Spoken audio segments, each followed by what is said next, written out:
Seguimos acá en Ágora, escuchábamos ahí de Carlos Baute, un tema muy evocador de nuestra patria Venezuela, porque precisamente hoy converso con Jorge Villasmil sobre cómo fue que vino a nacer nuestra nación. Decías tú en el segmento anterior, Jorge, que las medidas torpes de la dinastía de los Borbones en España, de imponer administradores coloniales nacidos en España a manejar los asuntos de los americanos, eso fue creando pues un sentido de identidad aparte de España entre los criollos. Ahora, yo te digo una cosa, Jorge, en esta cosa de la identidad, yo creo que un historiador y un sociólogo tienen que tener mucho cuidado a la hora de analizarlas, porque es que yo no creo que las identidades surgen espontáneamente. Puede haber un elemento espontáneo en las identidades, por supuesto, pero muchas de ellas también obedecen a lo que una élite decida cuál va a ser la identidad del pueblo y promulgue una propaganda continua. Es decir, no es realmente que eso surge, digamos, de la masa, sino que es más bien muchas veces las identidades, y esto es algo que muchos historiadores siempre han advertido, han sido impuestas desde arriba por medio de medios propagandísticos. Entonces las identidades, mucho más que reflejar el sentimiento popular de una determinada nación, más bien son construcciones que se le imponen al pueblo y bueno, las masas las obedecen. ¿Hubo algo de eso en la construcción de una nueva identidad? O sea, porque por lo que tú me estás diciendo, pareciera que son más bien las élites criollas que convencieron al resto de la población de que ellos ya no eran españoles y que tenían que ser un pueblo aparte. Yo creo que el proceso no funcionó tan así, ¿no? Yo creo que cuando estamos hablando de este problema identitario, es un problema que tiene que ver, desde mi punto de vista, con las clases élite, con los sectores privilegiados de la sociedad, ¿no? Este es un problema Por eso, entonces un obrero, un campesino, no, un negro, un indio, un mestizo, se seguían considerando parte de España, pues. Sí, sí, es que mira... Pero me imagino que en algún momento, pues la élite criolla convenció a ese campesino, mestizo, pardo, cualquier estrato social, de que él ya no era... Sí, de que él ya no era español, pues. Claro, claro, evidentemente fue así. Y ese es el proceso que Germán Carrera Dama define como el proyecto nacional, ¿no? El proyecto nacional es un proyecto político, ideológico, que es definido por la élite criolla precisamente para justificar la necesidad de que ellos son la clase que tiene que asumir el control efectivo del nuevo Estado en ciernes, ¿no? Claro, pero yo creo que entonces aquí, Jorge, a ti y a mí nos corresponde hacer mucho énfasis en una revisión histórica, porque la historia convencional, como siempre nos la quieren contar, es que hubo un sentimiento que brotó de las masas, de decir, hasta acá llegamos con España, no queremos ser más parte de España.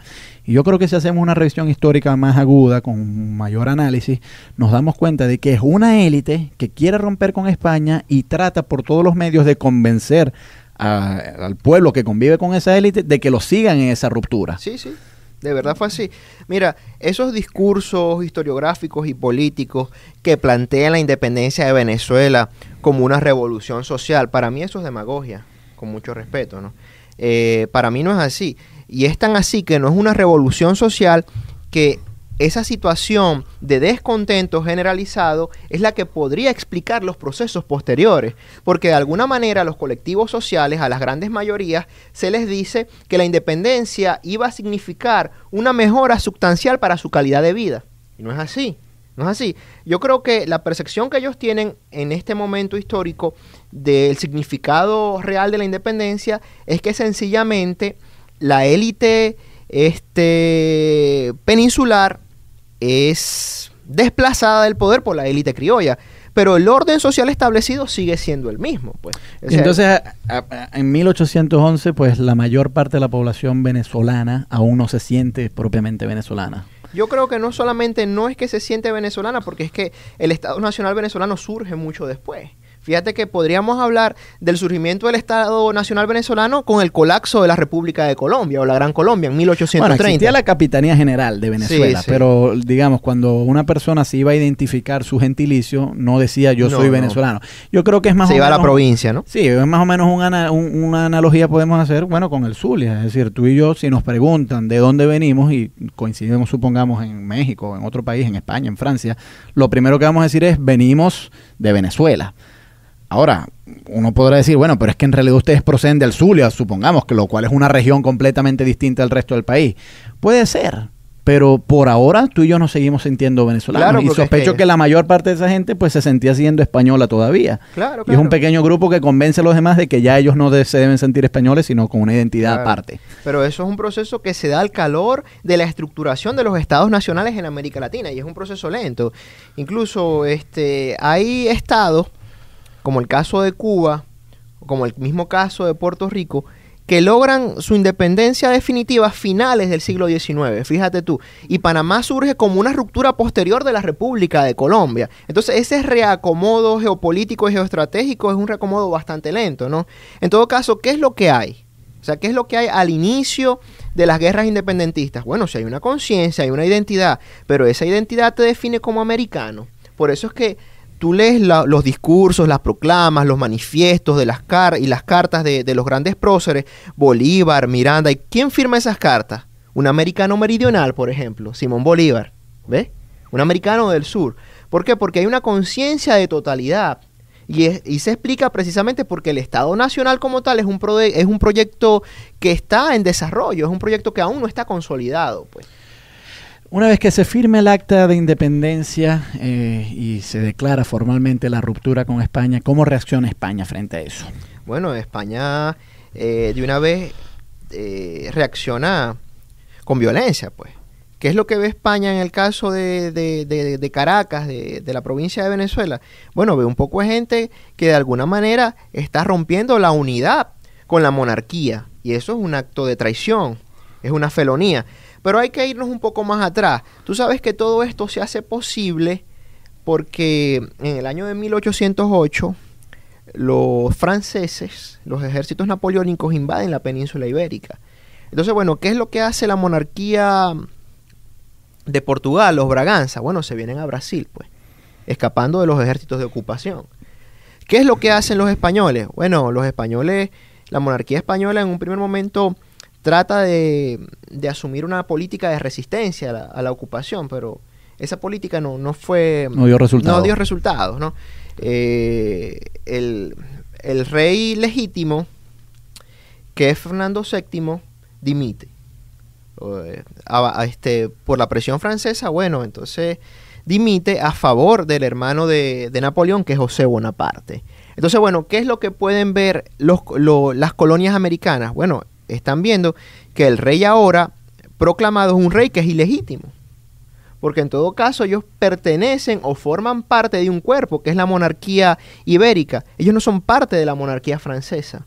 Entonces hay un historiador, Ángel Lombardi, dijo que tiene un libro bien interesante que es su tesis doctoral, se llama Banderas del Rey, que dice que mucho del descontento que genera la presencia de Vicente de Emparan cuando llega como capitán general de Venezuela se explica porque precisamente él no fue designado por las autoridades españolas, sino por las autoridades francesas. Un episodio desconocido por nuestra historia tradicional.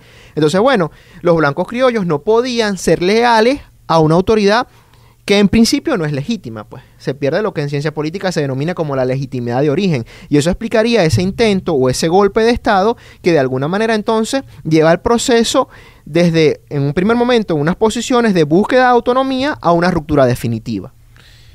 Entonces, luego de esta declaración, España que envía un contingente de tropas para enfrentarse a esta ruptura, que por cierto, me recuerda mucho a alguna amenaza que alguna vez hizo el presidente Chávez de que si el Zulia declaraba independencia, él iba a enviar escuadrones y tropas a reprimir la independencia en el Zulia. Algo muy parecido, por lo visto, a lo que España hizo cuando Venezuela declaró su independencia respecto a España. ¿Es el rey francés o el rey español el que envía las tropas para combatir a la independencia en Venezuela? No, ya es el rey español, porque recuérdate que en 1814 ya se recupera otra vez la monarquía española y vuelve Fernando VII al trono. Ahora, sí, pero si la monarquía originalmente legítima regresa al trono español, ¿por qué aquí los independentistas entonces no cesaron de sus intentos independentistas? Porque ya la cosa iba demasiado lejos. Incluso, fíjate que... Ya no había vuelta atrás. No había vuelta, ya era un callejón sin salida, evidentemente.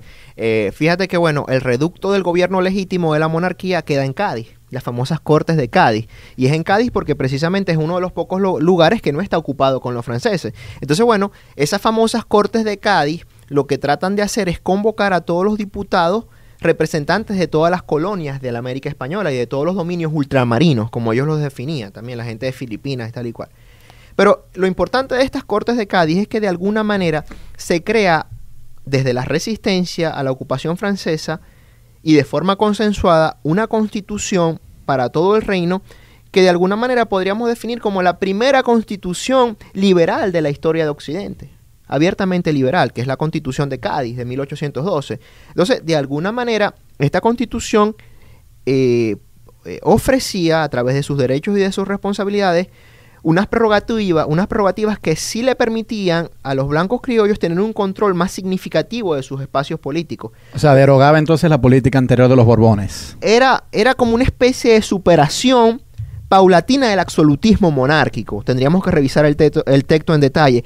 Pero luego, cuando llega Fernando VII otra vez al trono en 1814, echa todo eso para atrás y vuelve otra vez al absolutismo duro, pues. Y entonces, claro, aquí los los independentistas dicen, bueno... Se sienten estafados. Claro, y no podemos ya regresar a España. Sí, no podemos regresar a un plano de absolutismo duro y puro que de alguna manera no representa para nada nuestros intereses. Es decir, que haciendo una historia hipotética de lo que no ocurrió, pero de lo que pudo haber ocurrido, si Fernando VII no regresa al poder y las Cortes de Cádiz son las que se quedan gobernando todo el reino español, quizás se pudo haber negociado la continuidad del poder colonial en América.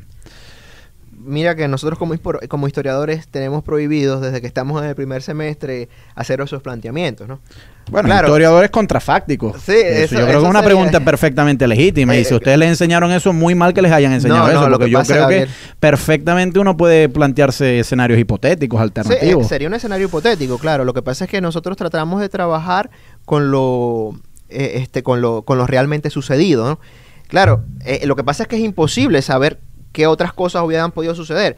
Pero desde un punto de vista lógico y racional, yo creo que es, como lo dice el mismo John Lynch, se hubiese podido lograr un consenso, ¿no? Mucho más favorable para la monarquía, ¿no? Un consenso en el que tanto la monarquía como las élites americanas estuvieran contentas y pudiesen lograr otro orden diferente a los estados nacionales, ¿no? Bueno, es que yo te hago esta pregunta porque me genera mucha curiosidad el caso que lo comparemos con las Islas Canarias, que es por qué las Islas Canarias, siendo un territorio ultramarino, no siguió el camino que sí siguieron Cuba, Puerto Rico y el resto del continente americano. Y la verdad es que es una pregunta que yo creo que ha sido poco explorada por los historiadores, es decir, porque lo mismo que Cuba, Puerto Rico y el resto de las colonias hispanoamericanas, las Islas Canarias no pertenecían propiamente a la península ibérica, pero con todo, hasta el día de hoy sobreviven como territorio ultramarino, lo cual sería una pregunta interesante para futuros historiadores. Vamos a ir a escuchar un tema musical, Jorge, pero quisiéramos que al regreso nos hicieras una crónica sobre cómo fue la contienda militar entre la reacción de España y las fuerzas independentistas acá en Venezuela luego de que se firmó el Acta de Independencia. Converso con Jorge Villasmil sobre la independencia de nuestro país. Vamos a ir a escuchar un tema musical y ya regresamos.